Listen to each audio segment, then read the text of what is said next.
meiosis happens in your ovaries. or testes, or your testes, I guess, or you know, parts of the plants and whatnot, right? So we are going to walk through meiosis, which is the production of what we call our gametes, right? Our gametes are our sex cells. So in humans or mammals, right, that is our sperm and our egg. So the important things about meiosis is that we start with a diploid cell. All right, the diploid cell has 2 copies of every chromosome the organism has. So we did mitosis with 4, so we're going to do meiosis with 4. Again, with humans, there would be 46 here, and that would be a lot more complicated. So we're going to go with 4. So 4 chromosomes right now in their simplified single state. So we are going to go through this in kind of a more simple manner than we did in mitosis, because it's going to get crazy if I try to do this with 4 cells and centrosomes and whatever. So we'll mention the centrosomes, we'll mention the spindle fibers and other components. You just won't see them quite the same way in this video. So reference your book, reference your mitosis video. It's basically the same, it's just the chromosomes are treated a little differently. So interphase, gap 1, normal stuff, right? Synthesis is where we will add a replicated piece of our genetic material. So again, right now you are looking at 4 chromosomes, all right? 4 chromosomes in their duplicated state. Thank you, Misha. Or duplicated chromosomes, whatever. Less words is better for me. I have less chance to screw them up. We won't argue about that. Go with what makes sense to you. We have 4 duplicated chromosomes sitting inside the nucleus during interphase, the synthesis phase of interphase. Now we move to gap 2, which again is the cell preparing, right? So now in meiosis, we're going to go through like 2 stages, right? We'll have meiosis 1 and meiosis 2. As you are writing these or taking notes on them, make sure that you are writing down 1s and 2s, right? They are very important. You can't just say meiosis, stage meiosis, right? It's going to have to be like prophase 1 versus prophase 2, right? Make sure you're careful there. And remember that the point of meiosis is to equally divide the chromosomes into the cells. So just like in mitosis, the idea was that in mitosis we were going to equally divide the chromosomes so that we produce these 2 identical cells. The process of meiosis is also going to work to divide the chromosomes equally, but there's going to be some changes along the way. And at the end of meiosis, our cells will not be identical because of these unique events that are going to happen during meiosis. So we're going to start diploid. We're going to end haploid, right? Remember, these are our gametes, so they have to combine together in order to form one full cell. So we're going to work to make those. So we're in interphase, we're going into prophase 1. So in prophase 1, the actions are slightly similar to what happens in prophase of mitosis, but we have one very interesting event. So the nucleus is starting to disappear. For the sake of space, I'm getting rid of it, all right? It's still kind of there, but what we see happen during this stage is that there are homologous chromosomes that kind of line up with each other. So I'm going to take my 2 shorts. Liz will take the 2 longs, right, and they are going to pair with each other. The Magnus didn't want to do that one, right? So as they pair together, they form what is called a tetrad. So a tetrad really, like in real life, kind of looks more like this, right? I'm going to not do that because it looks confusing on film. 3D is hard. I don't have a 3D camera. So you end up with the homologous chromosomes together. So now note that the homologous chromosomes are of the same size, right, and actually hold the same genes. So they have similar loci, which is one of those words you'll see show up. All right, so this bead holds the same gene as this bead, though it may be a different type of gene or a different version of that gene, right? A different what we'll call allele as we move into our genetic stuff. So what happens as this tetrad forms is we get an event that happens that is called the crossover event. During this crossover event, the homologous chromosomes will exchange different loci. So we're going to represent this by, how quickly can we do this on film, Liz? I'm going to erase. No, this one is not breaking. That's the problem. How quickly can we do this? Are we just doing it on one end? Sure. Oh, it won't go. I don't know if I can do it. Nope. I can't make, oh, I did. I forced it. Yeah, no, mine didn't. You won. Okay. You won. Winner, winner. I guess. Winner. Did you really just say that? No, it won't go. Okay, I'm gonna sit that right here. As Marcia is attempting to do her crossover. There we go. Again, what you can see is that we have exchanged equal segments of DNA on non-sister chromatids. So again, we are just demonstrating this sort of uniquely right here. Do keep in mind that both of the arms, the non-homologous arms, could be crossing over. This could be anything. Honestly, it could be part that is crossing over. It could be a whole section. It could be a whole lot of stuff. Honestly, there's a lot of no rhyme or reason here, and this is one of the reasons you end up with some children who end up carrying all of one parent's DNA, it seems like, or one grandparent's DNA, as where other times they look nothing like their parents because this got jumbled up so well during this stage. This event of crossing over generates genetic diversity. So one of the things that we just mentioned was that at the end of meiosis, the cells, the haploid cells or gametes, are going to be genetically unique from one another. Remember, at the end of mitosis, the cells were identical. At the end of meiosis, the gametes will be genetically distinct or unique. And one of the reasons that they are unique is because of this event of crossing over that we just demonstrated in prophase 1 of meiosis 1. So prophase 1 moves into prometaphase 1, technically, which looks very similar underneath the scope. And then we move into metaphase. So remember, during metaphase, all right, we will still have, I can put these in here, our centrosomes are still here, all right? The centrosomes, they'll also have all their little spindle fibers here. I'm just gonna leave them out for simplicity. And that will mean that our homologous chromosomes are gonna line up along the metaphase plate as well. But this time you will notice a major differentiation between what happened in mitosis and meiosis. We're no longer lining up end to end to end. We are lining up so that the homologous chromosomes are next to each other. So then as we move from metaphase 1 into anaphase 1, we're actually going to separate the homologous chromosomes. The sister chromatids will stay together, right? So the reds are going to stay together and the yellows are going to stay together, but we're going to separate, sorry, my little piece, it's not going in.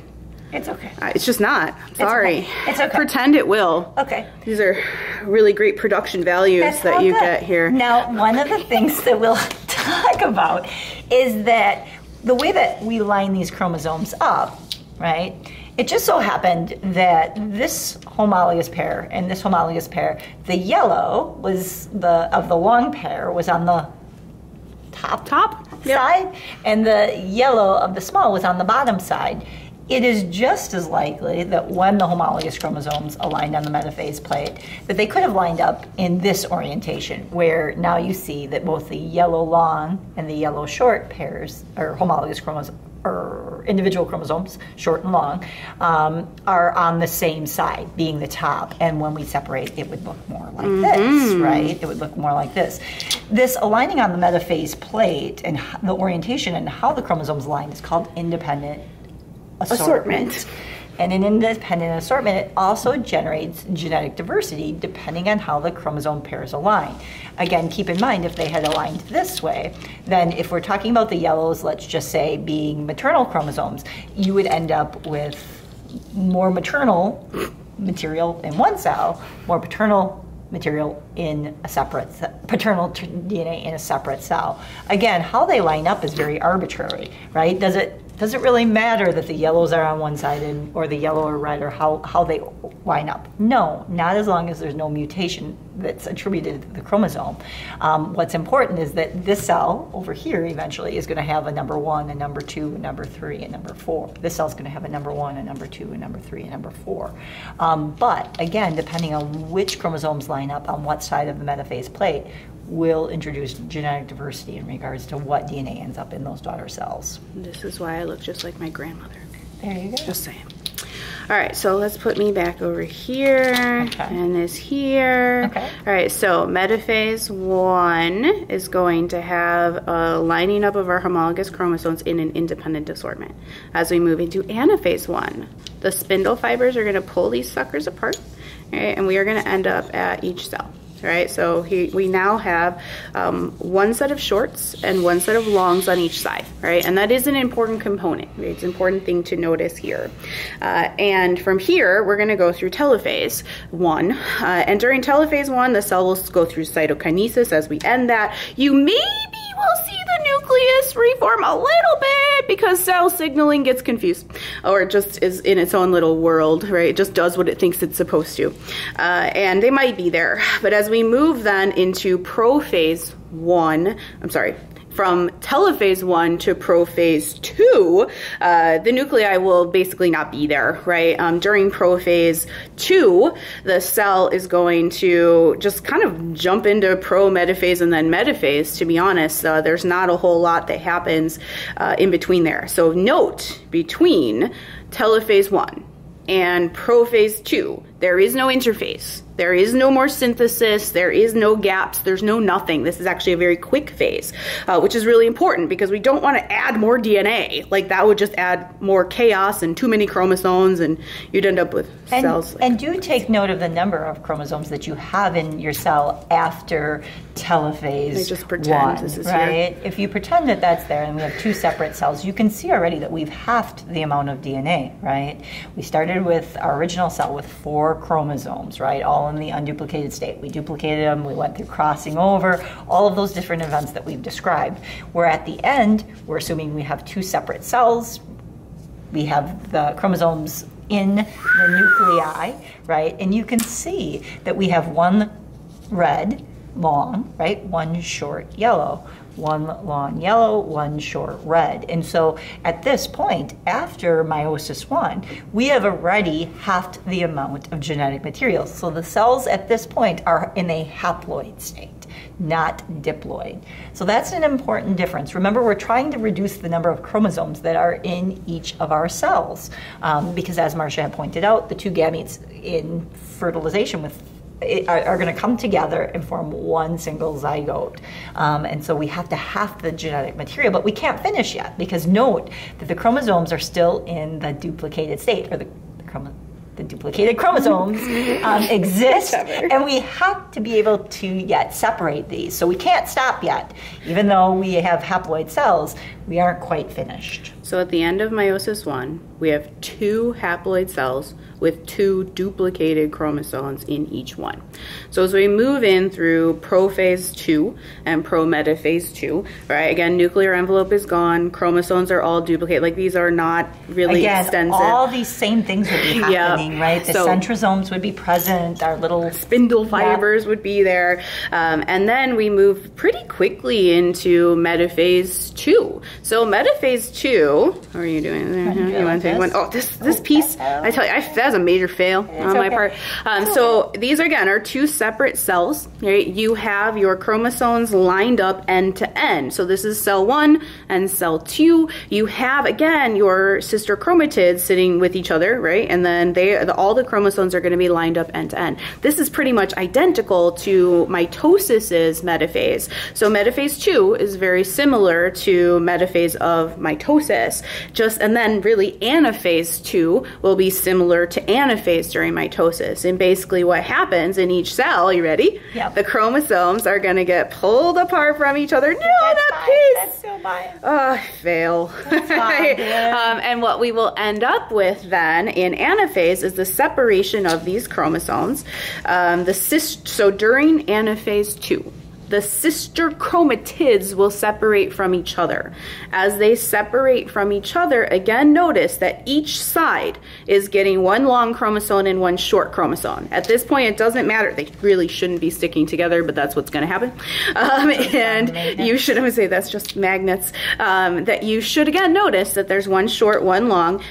Doesn't matter if they're yellow or red, right? That part is really what gives us a lot of our genetic diversity as we create each sperm and each egg, right? So right now, we separated in anaphase 2. During telophase 2, we will see the nuclei start to reform, right? So I'll give you a couple of these, a nucleus, to give you an idea. And then cytokinesis will happen, right? So we'll get another cytokinesis from each one of these that is then going to separate these cells. Once we get cytokinesis at the end of meiosis 2, we now have 4 cells. And notice that they are not identical. They are unique from each other, but they all have half the amount of chromosomes we started with. So we started with 4 chromosomes. We have now ended with 2 single chromosomes. We started with a diploid cell, and we have ended with 4 haploid cells. These cells can then be fertilized, right, and or do the fertilizing, right, however you want to think about that, right? Depending on what we're thinking about here. And that will give us the genetic uniqueness that we see with sexual reproduction. So meiosis has 2 stages, right? Meiosis 1, where we create 2 haploid cells, in this case with 2 chromosomes. In humans, that would be 23 duplicated chromosomes.